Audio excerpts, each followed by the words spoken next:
መንፈስ ቅዱስ አህዱ አምላክ በስመ አብ ወወልድ ወመንፈስ ቅዱስ አህዱ አምላክ በስመ አብ ወወልድ ወመንፈስ ቅዱስ አህዱ አምላክ በባህሪው ሞት በመንግስቱ ሽረት የሌለበት ቅድመ ዓለም የነበረ ዓለምን የፈጠረ ዓለምን አሳልፎ የሚኖር የአባቶቻችን አምላክ ቅዱስ እግዚአብሔር በሀብት ስቦ በረድኤት አቅርቦ በቅዱስ ቦታው ስለሰበሰበን ስሙ ለዘላለም የተመሰገነ ይሁን።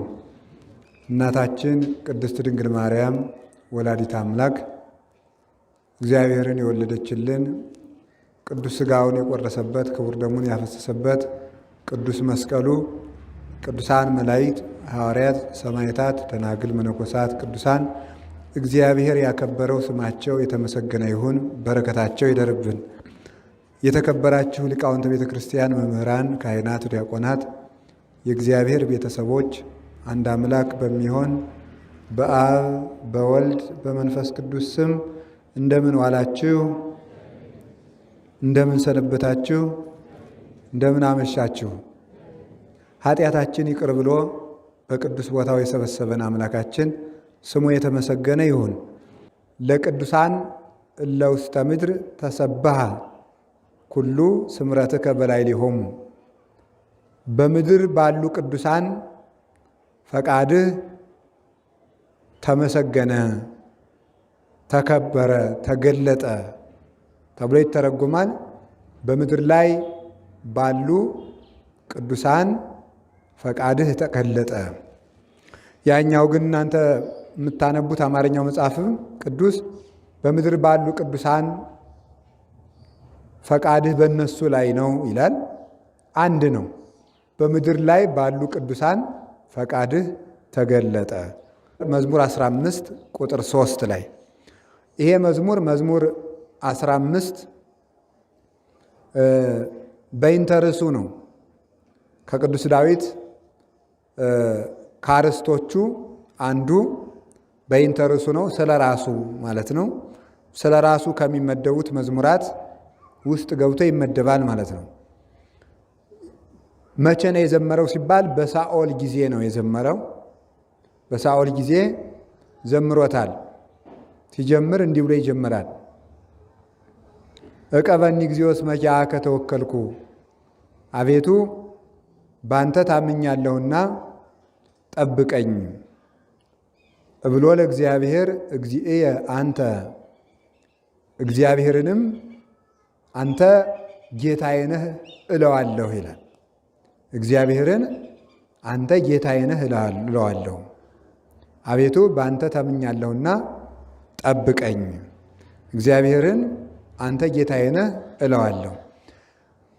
እንግዲህ ቅዱስ ዳዊት እግዚአብሔርን በአንተ ታምኛለሁና ጠብቀኝ ብሎ ለምኖታል እና በእግዚአብሔር መታመን ማለት ምን ማለት ነው? መጀመሪያ የምናየው በእግዚአብሔር መታመን ምን ማለት ነው? በእግዚአብሔር መታመን የሚባለው 3 መሰረታዊ ነገሮችን ያካተተ ነው። የመጀመሪያው እግዚአብሔር እንዳለ ማመን፣ እግዚአብሔር መኖሩን መቀበል፣ በሙሉ ልብ ማመን። ይሄ ነው በእግዚአብሔር መታመን የሚባለው። እግዚአብሔር አለ። ይሄ ፍጥረትን ተመልክቶ ሲሆን ሌላውን ጭምር ፍጥረት ተመልክቶ ካልሆነ ደግሞ ራስንም ተመልክቶ እግዚአብሔር አለ ብሎ መታመን ይገባል። የተፈጠረው ፍጥረት ሁሉ እግዚአብሔር መኖሩን ይመሰክራል። በአኗኗሩም ይመሰክራል። በአሰራሩ ባፈጣጠሩ የሚመሰክርም አለ እግዚአብሔር መኖሩን። ሌሎች ደግሞ በህብረ መልካቸው ተስማምተው በመኖራቸው እግዚአብሔር መኖሩን የሚመሰክሩ አሉ። ለምሳሌ አሁን ውሃ እና ነፋስ ጠላቶች ናቸው። ውሃና እሳት፣ እሳትና ነፋስ ጠላቶች ናቸው። እነዚህ ተስማምተው በዓለም ላይ መኖራቸው አንድ ፈጣሪ መኖሩን ያስረዳል ይላሉ እነ ቅዱስ አትናቴዎስ። ብዙ የከብት ጭራ ተስማምቶ በአንድ የመሰንቆ ቃኝታ ሲመጣ አንድ ድምፅ ይሰጣል። የመሰንቆው ጭራ በጣም ብዙ ነው፣ ግን ከሚቃኘው ሰው አንድነት የተነሳ አንድ ድምፅ ይሰጣል። ይህ ዓለም እንደ መሰንቆ ጭራ ነው።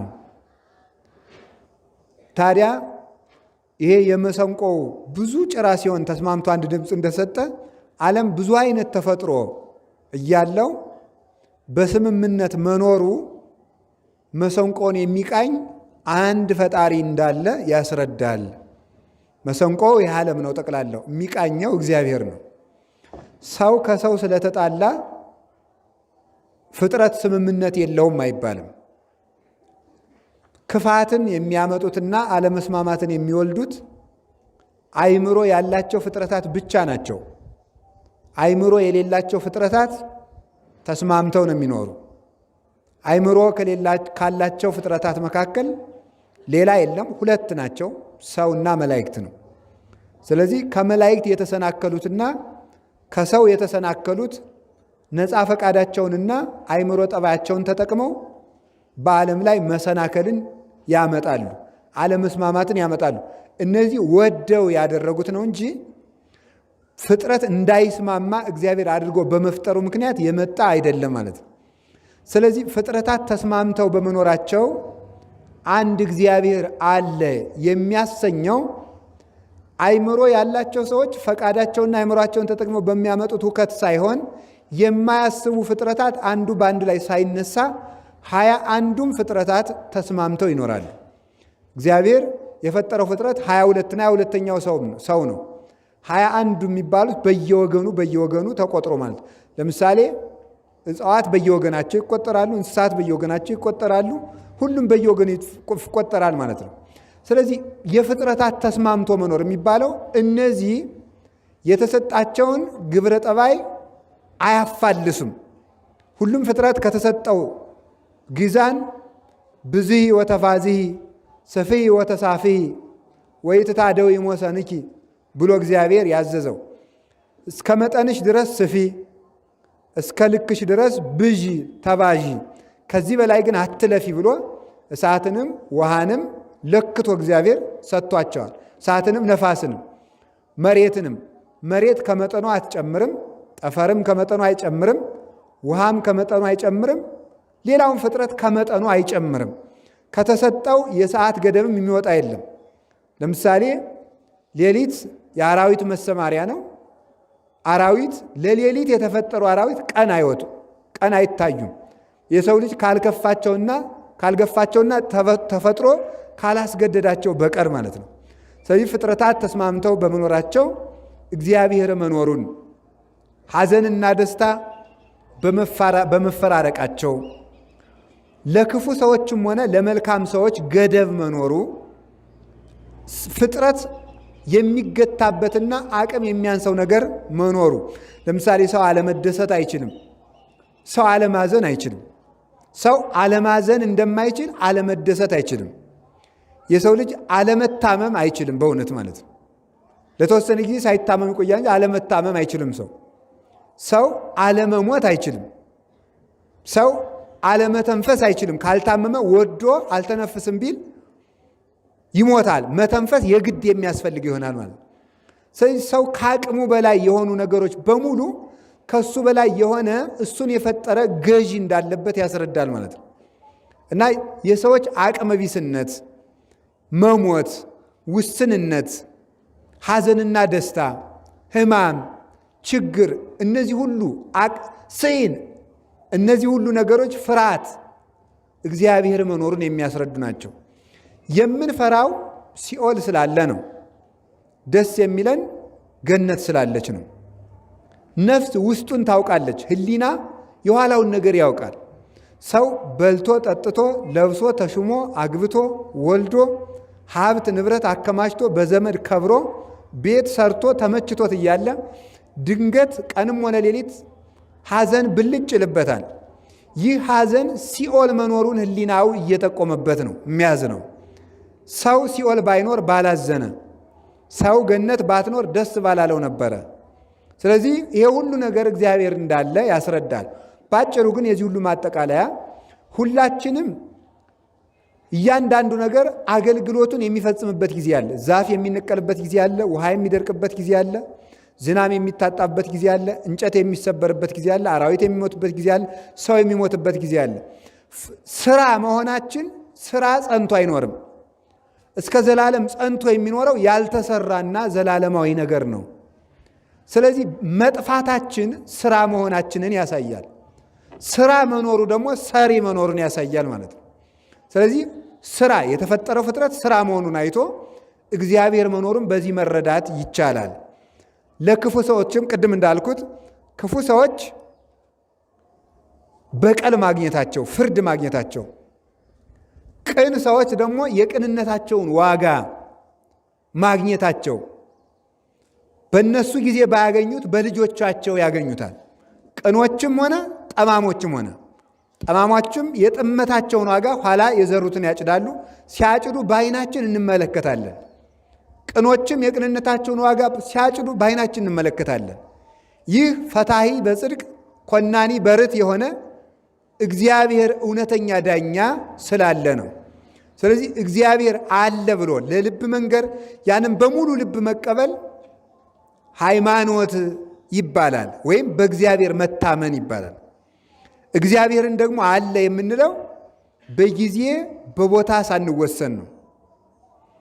መቼም ቢሆን እግዚአብሔር አለ ማለት የትም ቢሆን እግዚአብሔር አለ ማለት ይገባል።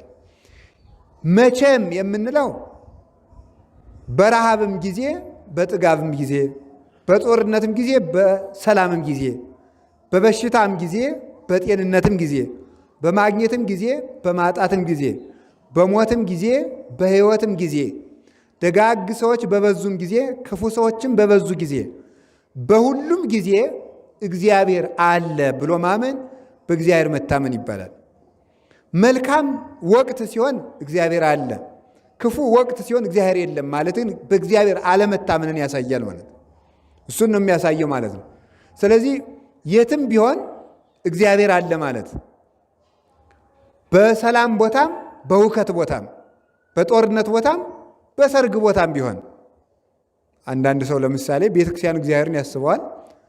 ሰርግ ቤት ውስጥ እግዚአብሔር የሌለ እስከሚመስል ድረስ ነው አይደለም እንዲህ ሰው ሁኔታውን የሚለውጠው ማለት ነው። እግዚአብሔር በምድር ላይ እንደማይመለክ አድርጎ እኮ ነው ሰው የሚዘፍነው አይደለም እንዴ?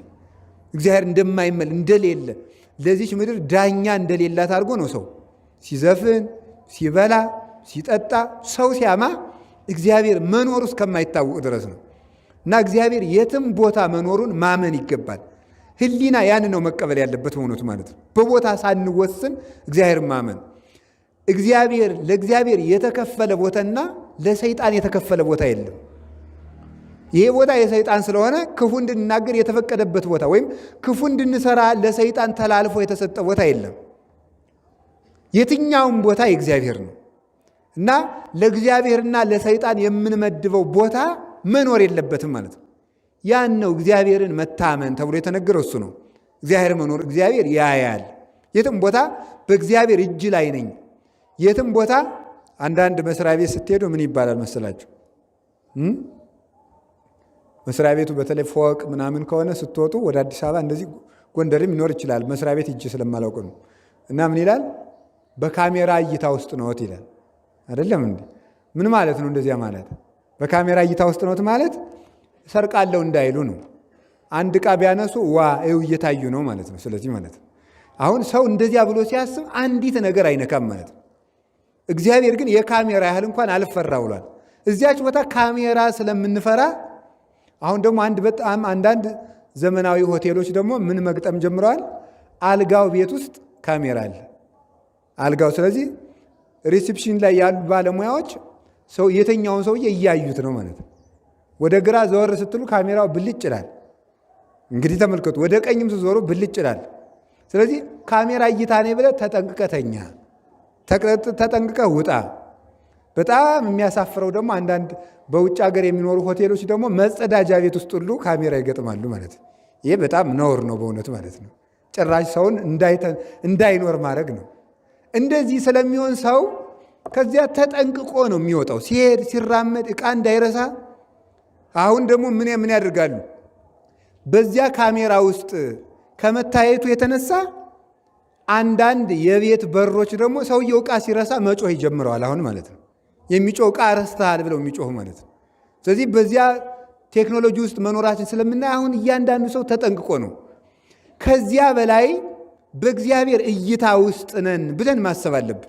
እስኪ ሁላችሁ በእግዚአብሔር እይታ ውስጥ ነን በሉ። ስንተኛም፣ ስንበላም፣ ስንናገርም፣ ስንመክርም፣ ስንመከርም፣ ሰውን ስንተችም፣ ምንም ነገር ስናደርግ በእግዚአብሔር እይታ ውስጥ ነኝ ብለን ማመን አለብን። ሆኑት ማለት እንዲያ ካለ ሰው በደሉን መቀነስ ይችላል። ምንም ነገር ቢሆን በሱስ ብንጠቃ፣ በኃጢአት ብንያዝ፣ ልማድ ቢያስረን ከዚህ ሁሉ ነገር ነፃ ሊያወጣን ሰው ሆኖ የማይሰናከልና የማይወድቅ ሰው የለም። ከዚያ ግን ነፃ የሚያወጣው እግዚአብሔር ማሰብ ነው።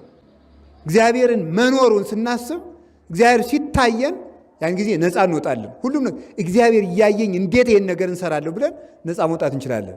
እና በእግዚአብሔር መታመን ማለት እንደዚህ ነው። ሁለተኛው ደግሞ የእግዚአብሔርን ችሎታውን ማመን። የእግዚአብሔርን ችሎታውን ማመን የእግዚአብሔር ችሎታ የእግዚአብሔር መታመን የሚባለው አሁን መኖሩን ነው ብያቸዋለሁ ቅድም። ከዚያ ደግሞ ያ ያለው እግዚአብሔር ሁሉን እንደሚችል ማመን ነው። እኛ በሰውኛው አስምረን ያስቀመጥናቸው መስመሮች አሉ። እንዲህ ከሆነ እንዲህ ይሆናል፣ እንዲህ ከሆነ እንዲህ ይሆናል፣ እንዲህ ከሆነ እንዲህ ይሆናል፣ እንዲህ ከሆነ እንዲህ ይሆናል ብሎ ተፈጥሮ ያስቀመጠልንና እውቀት የሚነግረን ነገር አለ። እግዚአብሔር ግን ከዚያ እውቀት ውጭ በሆነ መንገድ ሊሰራ እንደሚችል ማወቅ አለብን ማለት ነው። ቆይ ለምሳሌ እግዚአብሔር እየሰማችሁ ነው አይደለም? እየሰማችሁ ነው አይደለም? አሁን አንድ በጣም አገር የሚበጠብጥ አንድ ሰውዬ አለ። ሰው ሁሉ የሰውዬ ካልሞተ ሰላም አያናገኝም የሚለው ሰው አለ እንበል ነው እንግዲህ። አለ አላልኳችሁም? ምሳሌ ነው። እንደዚህ አይነት ሰው ቢኖር ለምሳሌ እግዚአብሔር ያንን ሰውዬ ገድሎ ሰላም ማምጣት ይችላል አይችልም? በሉ እንጂ። በጣም ግሩም። ያንን ሰውዬ ገድሎ ሰላም ማምጣት ይችላል አይችልም? ምንም ነገር ያን ሰውዬ የምንዋጋበት ሰራዊት ባይኖር፣ ምንም ዳኛ ባይኖር፣ ኃይል ባይኖር ተዋግቶ ሰላም ማምጣት ይችላል አይችልም? ይሄ የምናውቀው ነው። አሁን ሌላ የማናውቀው የእግዚአብሔር አሰራር ልነግራችሁ ነው። እግዚአብሔር ያን ክፉ ሰውዬ ለውጦ ሰላም ማምጣት ይችላል አይችልም? እንደሱ ነው በእግዚአብሔር መታመን ማለት ነው። ያን ክፉ ሰውዬ ለምሳሌ በዘመነ ሰማዕታት ተመልከቱ። በዘመነ ሰማዕታት ሰማዕታትን ሁሉ ሲገድል የነበረ አንድ ሰውዬ ነበር። እሱ ያላሰቃየው ሰው የለም በእውነቱ ማለት ነው። አርያኖስ ነው የሚባለው። የአርያኖስን እጅ ያልቀመሰ ሰማዕት የለም። በ40ው ዘመን ያለቁ ክርስቲያኖች ሁሉ በእሱ እጅ የተሰቃዩ ናቸው። ስለዚህ አርያኖስ እንዲሁ የድሮ ክርስቲያኖች እንደሚያደርጉት አርያኖስ በየት ሀገር ነው ያለች? ወደዚያ ይሄዳሉ። አርያኖስ ባለበት አክሊል አለ። ምክንያቱም አርያኖስ ሲገል እግዚአብሔር አክሊል ያቀዳጃል። ከዚያ በኋላ መጨረሻ ላይ ብሎ እግዚአብሔር ቤተ ክርስቲያንን ሊያሳርፋት ሲፈልግ ምንድን ነው ያደረገ መሰላችሁ? ለሰዎቹ ከሚወረውረው ሰይፍ መካከል ተፈንጥሮ ለሱ ዓይኑን እንዲያጠፋው ይሆናል። በሱ ሲያዝን አንድ ሰው ምን አለው? ከነዚህ አንተ ከምታፈሰው ደም ዓይንህን ብትቀባ ትድናለህ አለው። ከዚያ በኋላ እሱ ደግሞ ምን ታደረገ? ራሱ በእጁ ካፈሰሰው ደም በእጁ አንስቶ ዓይኑን ቀባ። ዓይኑ በራለት። እነዚያን ሁሉ ክርስቲያኖች ሲገድል የነበረው አርያኖስ መልሶ ተመልሶ እኔም በክርስቶስ አምኛለሁ ብሎ ሰማዕት ሆነ። እግዚአብሔር ከዚያ በኋላ እሱም በሰማዕትነት አረፈ። ቤተ ክርስቲያን ከምታከብራቸው ሰማዕታት አንዱ አርያኖስ ነው። ከዚያ በኋላ የእሱ ነገስታትም እነሱን የሾሙት ሌላው ነገስታት ሌሎቹ ነገስታት ደግሞ ማሰቃየትን ሰለቹ። እነሱም ጠፉ። በቅዱስ ጊዮርጊስ አማካይነት 70 ነገስታትም ጠፉ። ቤተክርስቲያንም አረፈች ማለት ነው። እና እግዚአብሔር የማይመለሱትን አርያኖስን ክርስቲያን በማድረግ ዱዲያኖስ ደግሞ እንደማይመለስ ቅዱስ ጊዮርጊስ 7 ዓመት መክሮት የማይሰማ ደንዳና ስለነበረ ከሰማይ እሳት አውጥቶ በማስበላት እግዚአብሔር አሰራሩን በዚህ መልኩ ያከናውናል። በጊዜው ክርስቲያኖች የሚዋጉበት ኃይል አልነበራቸውም። ሰራዊት አልነበራቸውም። እነሱም አልቀው በጣም ጥቂቶች ነበሩ። እግዚአብሔር ግን ማሳረፍ በወደደ ጊዜ ሌሎቹ አክሊል ተቀብለው ጨረሱ። አሁን የተረፈው ክርስቲያን ፈሪና መከራን መቋቋም የማይችል ስለሆነ እግዚአብሔር የሰማዕትነት ዘመኑ እንዲቀጥል አልፈለገም። አሁን የሚቀረው ክርስቲያን ፈርቶ የሚክድ እንደሆነ ስለተገነዘበ አንዱን ክርስቲያን አድርጎ አስተካከለ። የማይመለሰውን ደግሞ ገደለና እግዚአብሔር አጠፋው ማለት ነው። የእግዚአብሔር አሰራሩ አይምሮን የሚያልፍ ነው። የእግዚአብሔር ካህሊነቱ እኛ በምናውቀው መንገድ አይደለም እግዚአብሔር ሰላም የሚያመጣው። ከምናውቀው ውጭ በሆነ መንገድ እግዚአብሔር ሰላምን ያመጣል።